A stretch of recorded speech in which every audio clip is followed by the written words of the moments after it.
তালতলিতে ভেঙে গেছে সেতু, দুর্ভোগে 10 গ্রামের মানুষ। নিত্য নতুন সংবাদ পেতে ওয়ান টিভি নিউজ ইউটিউব ও ফেসবুক পেজে ফলো দিয়ে রাখুন।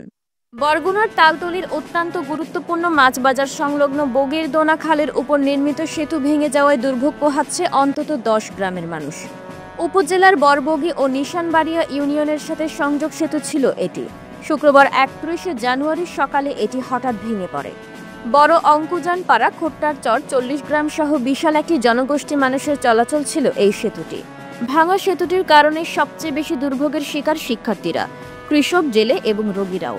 স্থানীয়রা জানিয়েছেন, প্রায় 25 বছর আগে এই সেতুটি নির্মাণ করা হয়েছিল। 2007 সালের সিডারে সেতুটি ক্ষতিগ্রস্ত হয়। এরপর দীর্ঘ 17টি বছর অনেকটা বিধ্বস্ত অবস্থায় পড়েছিল। শুক্রবার সকালে তা হঠাৎ ভেঙে পড়ে। বিকল্প রাস্তা না থাকায় এলাকাবাসী বাধ্য হয়ে জীবনের ঝুঁকি নিয়ে ডিঙ্গি নৌকা দিয়ে চলাচল করছেন। সেতু ভেঙে যাওয়ার খবর শুনে ঘটনাস্থলে ছুটে এসেছেন উপজেলা বিএনপির আহ্বায়ক মোহাম্মদ শহীদুল হক, সিনিয়র যুগ্ম আহ্বায়ক ও তালতলি বাজার বহুমুখী সাধারণ ব্যবসায়ী সমিতির সভাপতি মাহবুবুল আলম মামুন, উপজেলা শ্রমিক দলের সাধারণ সম্পাদক আমিনুল ইসলাম আমির। এই সময় তারা বলেছেন, বিএনপির সময়ে এই সেতুটি নির্মাণ করা হয়। প্রলয়ঙ্কারী ঘূর্ণিঝড় সিডরে সেতুটি ক্ষতিগ্রস্ত হয়ে পড়ে। এরপর সেতুটি মেরামত সহ নতুন করে নির্মাণের বারবার দাবি করা হলেও আওয়ামী সরকারের নেতারা তা কর্ণপাত করেননি। এর কারণ ওপারের লোকজন বিএনপি পন্থী, তাই আওয়ামী সরকারের আমলে ঝুঁকি নিয়ে এই সেতুটি দিয়ে চলাচল করতে হয়েছে। আমাদের প্রাণের দাবি, সংশ্লিষ্ট কর্তৃপক্ষকে বলবো দ্রুত বিকল্প চলাচলের পথ তৈরি করে সেতু নির্মাণের।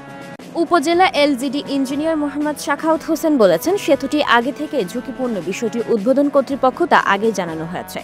এই বিষয়ে উপজেলা নির্বাহী কর্মকর্তা উম্মে সালমা বলেছেন, সকাল 8টার সময় সংবাদ শুনেছি। ঘটনাস্থলে নিশানবাড়িয়ার ইউপি চেয়ারম্যান উপস্থিত হয়েছেন, বরবগি ইউপি চেয়ারম্যানও যাচ্ছেন। শ্রমিক দিয়ে আজকের দিনের মধ্যে বিকল্প যোগাযোগের অস্থায়ী ব্যবস্থা তৈরি করা হবে এবং এই বিষয়ে পরবর্তীতে ঊর্ধ্বতন কর্তৃপক্ষের সাথে আলোচনা করে পরবর্তী সিদ্ধান্ত নেওয়া হবে। এটা ব্যবহারের মতো পরিবেশ তো অনেক আগেই নষ্ট হয়ে গেছে, অনেক আগে। সেইটারে মেম্বার এখানে বারবার সংস্কারের নামে টাকা উঠে খাইছে, বারবার লুটপাট করছে। এখন এটা তো সংস্কার করা উচিত ছিল আরো 2 বছর আগ থেকে। আওয়ামী লীগের সংসদ সদস্য ধীরেন্দ্র শম্ভুর নামে আজকে দেখি আমরা টিভিতে যে 50 কোটি টাকা তার কি হয়েছে, মানে অবৈধ লেনদেন ব্যাংকের সাথে, প্রায় 97 কোটি টাকা।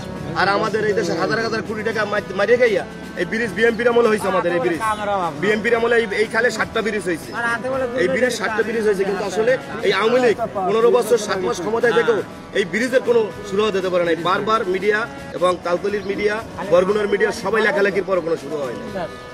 আসলে এটা তো দুঃখজনক। আর এখন ওপার থেকে হাজার হাজার লোক প্রতিদিন পার হয়। এখন এটা এদের যে ভোগান্তি, অচিরেই কোনো পদক্ষেপ না নেওয়া হয়। প্রাইমারি স্কুল আছে, আবার বিকাল বেলা এটা পার্কের মতো পার্কের মতো এখানে যদি অচিরেই অল্প দিনের মধ্যেই না, এটা মানুষের ভোগান্তি। এই দেখেন ব্রিজের টানাগুলো খুললেন না, এই দেখেন আওয়ামী লীগের এই বাস্তু জামানের নেতৃত্বে এই যে এটা শুনি আর হেলা আর টানাগুলো খুললেন না, ব্রিজ আরো দুর্বল করে দিচ্ছে। এই টানাগুলো খুললেন না, সভাপতি এইটাতে টাকা খাইছে।